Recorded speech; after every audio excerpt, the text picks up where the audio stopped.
It could be dyslexia, it could be something else. But when you have challenges like this, I mean, there is something healing about writing your story, even if you never put it out there, but putting it on the page or, typing it in the screen and, sort of examining it and being like, look what I've gone through. I also think it's an opportunity to see, how far you've come. From the Understood Podcast Network, this is How'd You Get That Job? A podcast that explores the unique and often unexpected career paths of people with learning and thinking differences. My name is Eleni Matteo, and I'm a user researcher here at Understood. That means I spend a lot of time thinking about how we find jobs we love that reflect how we learn and who we are. I'll be your host. Darcey Gohring is an editor at Zibby Magazine and also hosts their online writing community. In addition to helping writers polish their stories for publications in Zibby, Darcey leads community discussions and teaches the craft of writing. And, like many editors, Darcey is also a writer herself. She recently published an essay in Insider about being an editor with dyslexia. And while she's mostly written nonfiction, she's also working on a novel inspired by her own dyslexia experience. Welcome to the show, Darcey. Thank you. Thank you for having me. We've actually had a variety of different writers on the show already with dyslexia.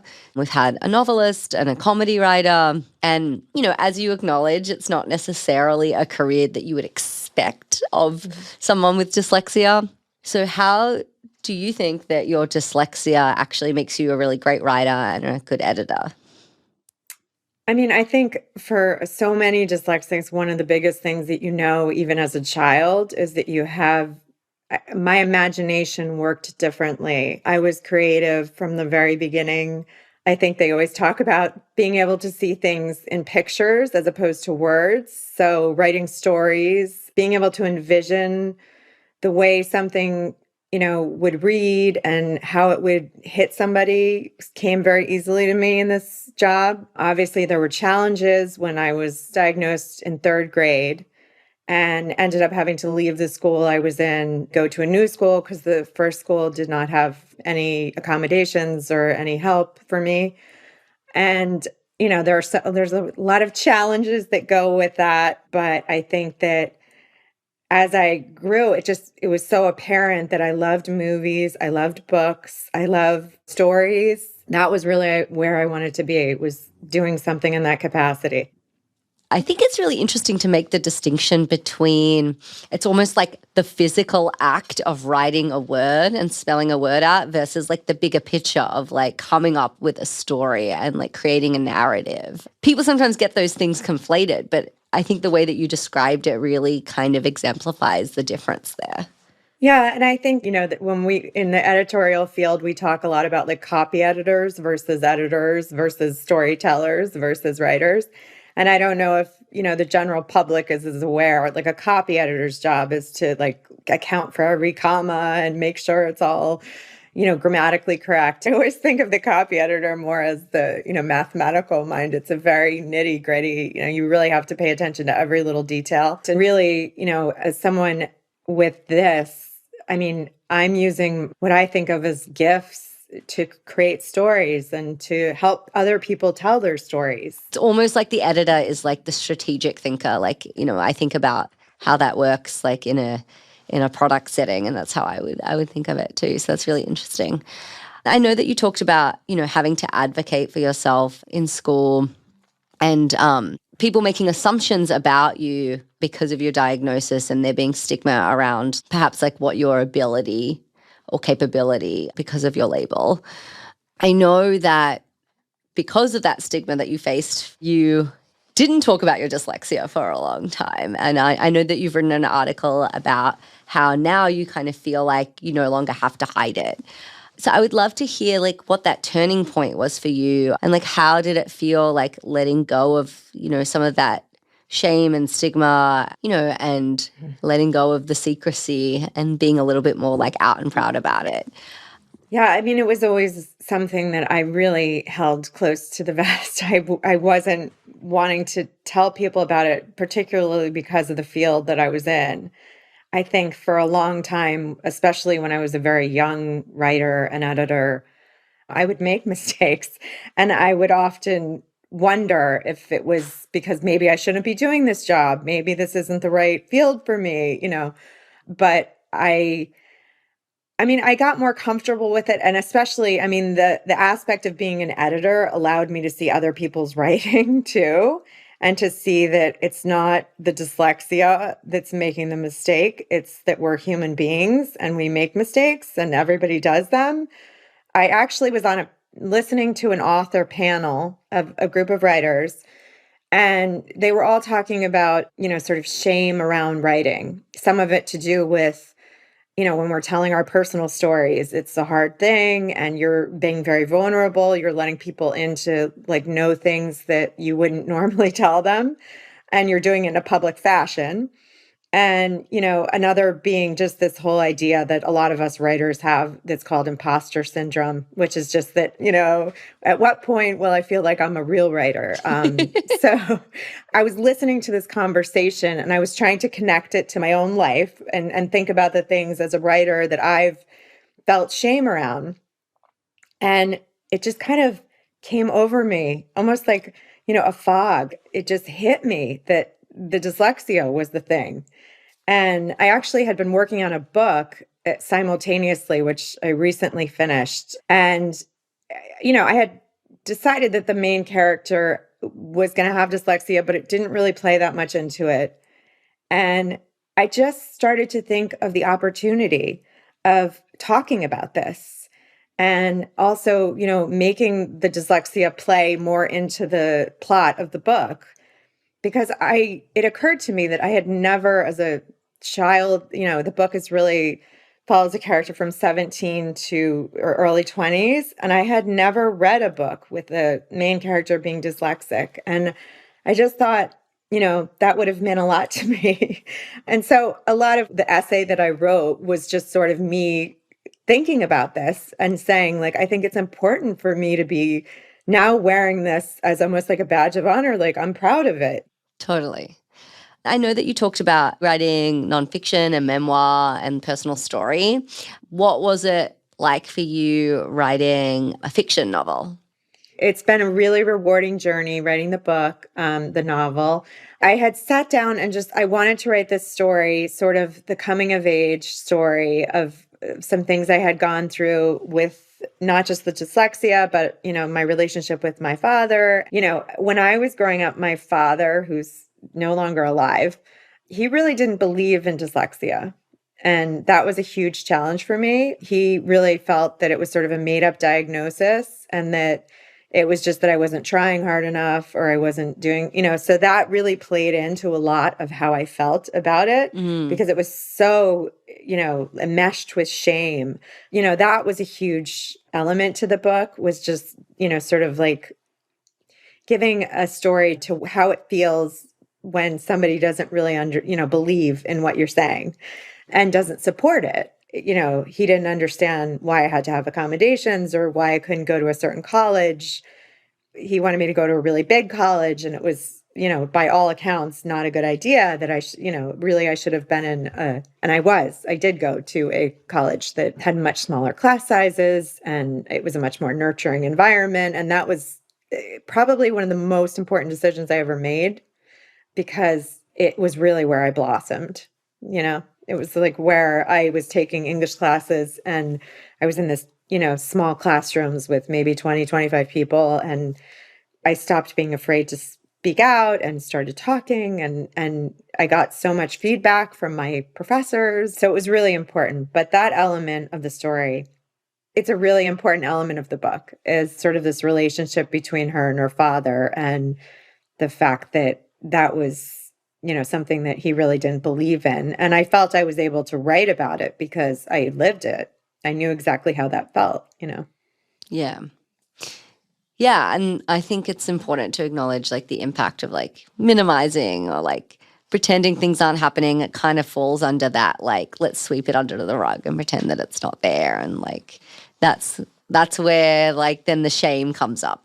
Oh, yeah. You're just being lazy. You're not listening, you're not all those things. And none of that was true. So it definitely played into the book and into, sort of I mean, I think when you go through something like that and you don't have the support, you can either, it can really knock you down or it can drive you to show them that they're wrong.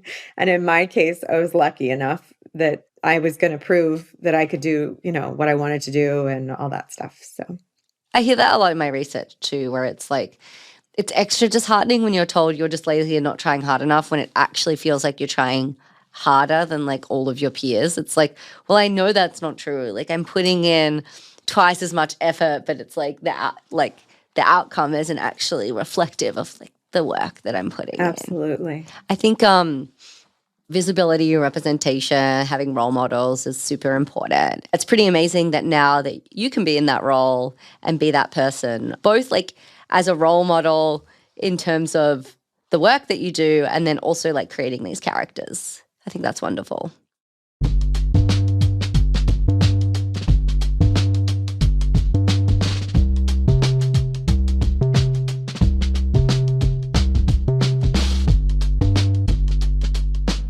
You briefly mentioned teaching, and I know that that's been a recent endeavor, like really since COVID. And I would love to hear a little bit more about how you got started on that and, how your dyslexia might contribute to you being a good teacher.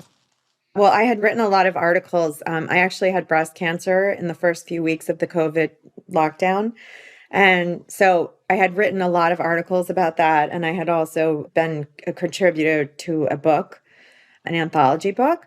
So I began to do speaking engagements for that and, readings for the book and it really sort of transformed into workshops that were workshops based around writing your own story, writing your personal story.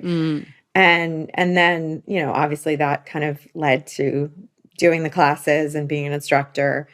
And I just love it. I love working with people. I love hearing everybody's stories. I think it makes you look at people in the grocery store differently because you realize that every single person has a story. Definitely. Every single person has their own challenges that they're dealing with. And I just love like helping people be able to tell their stories. And I mean, I know how healing it is for me.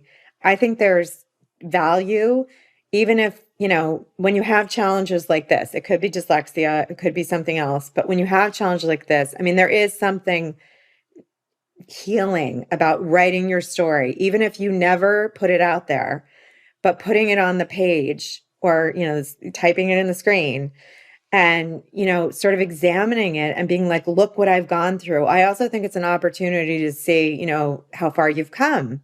Is there anything that you think that you do differently in terms of how you approach teaching, like because of your experience and like the way that you learn? Like has that influenced the way that you then pass on knowledge?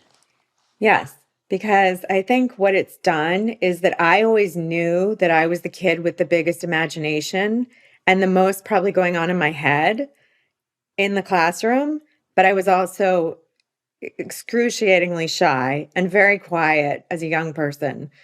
Growing up, I always knew that I had so much going on in my head, but I just wasn't brave enough to share it. And so working with students, I think I understand that I want to hear from all of them. I want to hear all their experiences. I want to know because I know what that feels like to be sitting there and wanting to contribute to the conversation, but feeling too scared to do so. It has made me someone that in any classroom I'm in any situation, I want everyone to feel comfortable. I want them to feel that they can be themselves and that their stories matter and that, it's okay to be vulnerable and all those things.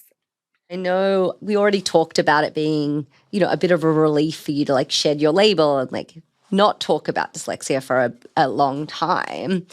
And, I'm curious about whether you were still able to get the support that you needed without like talking about the dyslexia and like now reflecting back and examining where you are now, like if there's anything that you wish that you had asked for earlier in your career. Well, I will say, I do think that we've come a long way. It's a very different time. I don't know if I had told people when I first started out what the reaction would have been. I don't necessarily know if what I was doing was in a way it was sort of protecting myself. And it's funny, when I wrote the piece for Business Insider about the dyslexia, one of my first editors, actually the man that hired me as an intern at my first job ever, he was one of the first people to comment on it and say, I had no idea. You did an amazing job. Like, none of us knew, and you shouldn't have worried about, kind of thing, because it wasn't apparent at all. So I guess what I'm saying is I think things have changed enough now that I feel comfortable sharing it. Yeah. But I don't know if that would have been the case early on. Yeah. One thing that's come up a lot in my research is, while self-advocacy is really important, actually what's also important is having the self-awareness to know when it is appropriate or not to disclose. And if you're in an environment that will support you or will actually, stigmatize you and, as you said, judge whether or not you can do your job. There is an element of self-protection that needs to happen too. Ideally, we want to be in a world where every environment is supportive and everyone's response is positive. But the reality is that, there are workplaces that won't be as understanding and accommodating. And really it's just putting yourself in the environments that will be, Yeah. Until we get to a place where everywhere is great. Yeah. I mean, this is funny because as you're saying that, I'm thinking, as a writer, we often talk about that, is that how important it is for us to surround ourselves with people who, other writers who understand and sort of support you in what you're doing, because it's a funny job. And especially when you're writing a book, I think, because, it's sort of if someone's never done that and they don't understand it, they're like, wait, so you're locking yourself in a room for, an entire day and, for a year or, so I think there is that element of, what you're talking about that is sort of to be around people that maybe get it. But it is amazing to me how many people, like I said, since I wrote this article, since I've been more open about telling people, how many people say, oh, I have dyslexia too, or I have a child with dyslexia. I mean, I do think that's why the conversation is so important, because Totally. it touches so many people. And, you want them to know that it's not I do know that, from having friends that have children with dyslexia or other learning disabilities, that it often feels like they're, especially in the first few years of school, that, how is this all going to work out? And I think that it's so important for people to hear, it will work out. You're going to be okay. Yeah. Well, thank you so much for sharing your story, Darcey. Yeah, thank you. It was great.